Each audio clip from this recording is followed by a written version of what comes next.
फतेहपुर में निकाय चुनाव को लेकर के तैयारियां लगातार जारी। हमारे साथ बातचीत करने के लिए बहुजन समाज पार्टी के मंडल सेक्टर प्रभारी नीरज पासी, उनसे हम जानेंगे कि संगठन स्तर पर क्या कुछ किया जा रहा है। संगठन जितना मजबूत होगा, कहीं ना कहीं पार्टी को उसका लाभ जरूर मिलता है।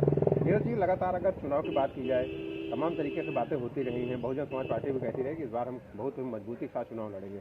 फतेहपुर की सीट की अगर बात की जाए तो कितनी मजबूती के साथ चुनाव लड़ने की योजना बनाएंगे?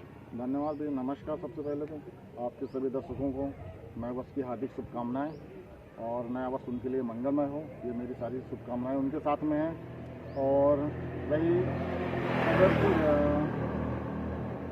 कहते हैं बहुजन समाज पार्टी की बात, तो हम हर बार मजबूती के साथ चुनाव लड़ते थे। इस बार हमारी और मजबूती और अच्छी से मजबूती हुई, क्योंकि इस बार हम बैकवर्ड समाज के लोगों को जोड़ने का काम कर रहे हैं।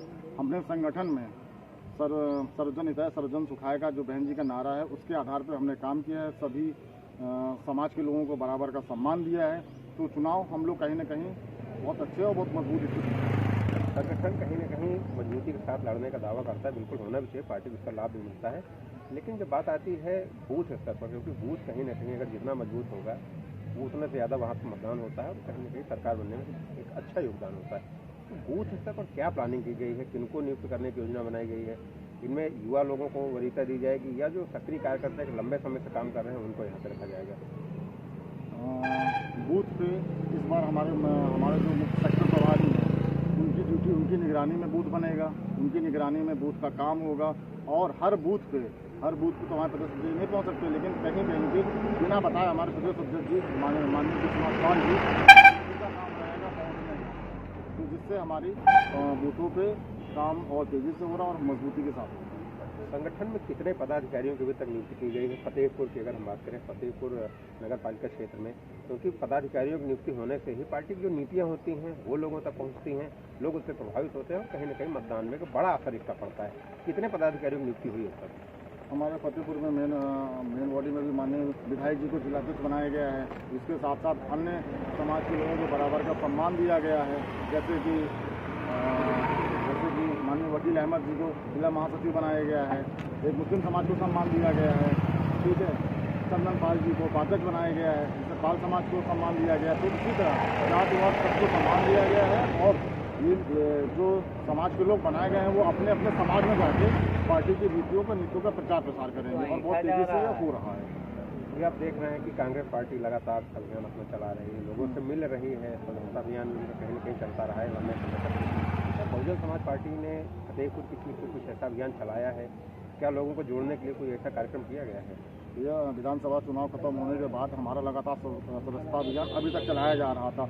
हमारे यहाँ टारगेट था कि हर विधानसभा में 75,000 सदस्य बनाए जाएंगे।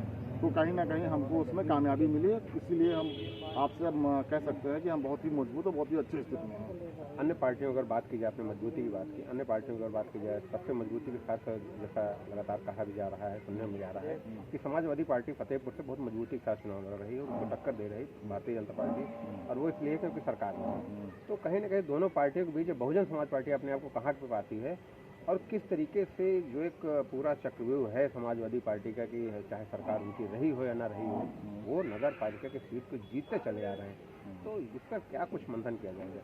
देखिए, पिछली बार का चुनाव भी देख लीजिए, कहीं ना कहीं भाजपा यहाँ पे सपा को सपोर्ट कर देती है, जिसकी वजह से सपा हर बार निकल जाती है। लेकिन इस बार हम लोग पूरी मजबूती के साथ में चुनाव लड़ेंगे, अच्छा चुनाव निकाल पाएंगे। तो ये थे बातचीत करने के लिए हमारे साथ नीरज पासी जी। उन्होंने एक बहुत बड़ा आरोप लगाया है, लोग भारतीय जनता पार्टी पर आरोप लगाए कि कहीं न कहीं भारतीय जनता पार्टी समाजवादी पार्टी को समर्थन करती है, अंदर खाने सपोर्ट करती है कहीं न कहीं, और यही कारण है कि वो यहाँ पर चुनाव जीत रहे हैं। और इन सब चीज़ों को लेकर के बहुजन समाज पार्टी इस बार कुछ नया कुछ करने जा रही है। क्या कुछ है, हालांकि वो तो उन्होंने हमको नहीं बताया, लेकिन निस्संदेह कुछ ऐसी चीज़ें जरूर होंगी, उनके दिमाग में जरूर चल रही होंगी, संगठन स्तर पर भी वो चीज़ें जरूर हो रही होंगी।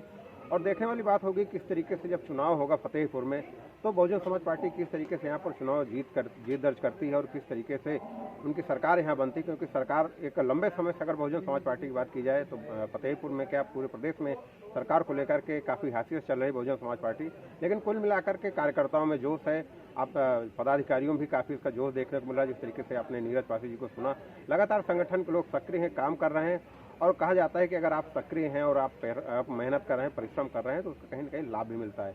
तो अब देखने वाली बात हुई किस तरीके से बहुजन समाज पार्टी फतेहपुर में अपना दमखम के साथ चुनाव जीत दर्ज कर पाती है।